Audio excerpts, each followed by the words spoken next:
দর্শক, আজান শুনলেন, আবারও ফিরে এলাম চ্যানেল আই সংবাদে। বিডিআর বিদ্রোহের বিচার হবে বিডিআর অ্যাক্টে, আর পিলখানায় বিদ্রোহের সময় হত্যা ও লুণ্ঠনের বিচার দ্রুত বিচার ট্রাইব্যুনালে। সুপ্রিম কোর্টের মতামতের ভিত্তিতে এই সিদ্ধান্ত নিয়েছে সরকার। আইনমন্ত্রী জানিয়েছেন, অক্টোবরের শেষ সপ্তাহে চার্জশিট দেওয়া হবে, বিচার শুরু হবে নভেম্বরে। মাজহারুল হক মান্নার রিপোর্টটি দেখুন। 25-26 ফেব্রুয়ারি পিলখানা বিদ্রোহ, হত্যাকাণ্ড এবং সারা দেশে বিডিআর বিদ্রোহের বিচার নিয়ে সরকার দফায় দফায় বৈঠক করেও কোনো সিদ্ধান্ত নিতে পারেনি।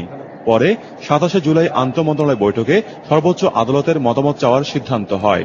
এজন্য সুপ্রিম কোর্টে রেফারেন্স পাঠান রাষ্ট্রপতি। জানতে চাওয়া হয়, 1952 সালের সেনা আইনে বিডিআর বিদ্রোহীদের বিচার করা সম্ভব কিনা, না হলে প্রজ্ঞাপন জারি করে সেনা আইনে বিডিআর বিদ্রোহীদের বিচার করা যাবে কিনা। 25 আগস্ট থেকে 3রা সেপ্টেম্বর পর্যন্ত 6 কার্য দিবসে আপিল বিভাগের পূর্ণাঙ্গ বেঞ্চে অ্যামিকাস কিউরি হিসেবে রেফারেন্সের শুনানিতে অংশ নেন 10 জন সিনিয়র আইনজীবী। পরে রাষ্ট্রপতির রেফারেন্সের ওপর আপিল বিভাগের মতামত জানিয়ে দেন প্রধান বিচারপতি। এতে পিলখানা ঘটনার বিচার সেনা আইনে করা যাবে না বলে মত দেয় সুপ্রিম কোর্ট।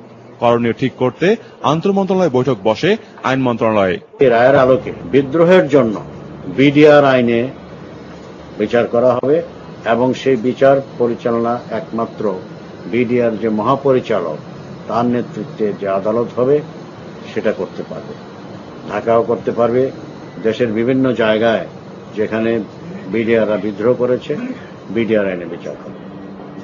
তাছাড়া যারা হত্যা করেছে, লুণ্ঠন করেছে এবং অন্যান্য জঘন্যতম অপরাধ করেছে যেটা বিডিআর আইনে সম্ভব না, তাদেরকে প্যানেল কোর্টে চার্জশিট যখন দাখিল হবে তখন দ্রুত বিচার ট্রাইব্যুনালে নিয়ে বিচার করা হবে।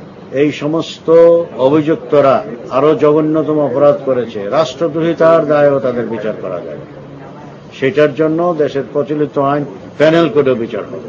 ভবিষ্যতে এরকম অঘটন ঘটলে আর প্যানেল কোর্টে বিচার হবে না, এজন্য আইন সংশোধন করা হবে।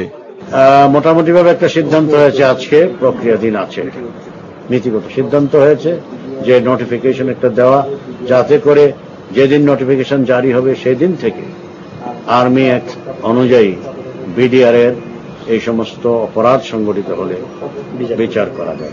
পিলখানা ঘটনার বিচার প্রক্রিয়ার বিস্তারিত জানান আইনমন্ত্রী।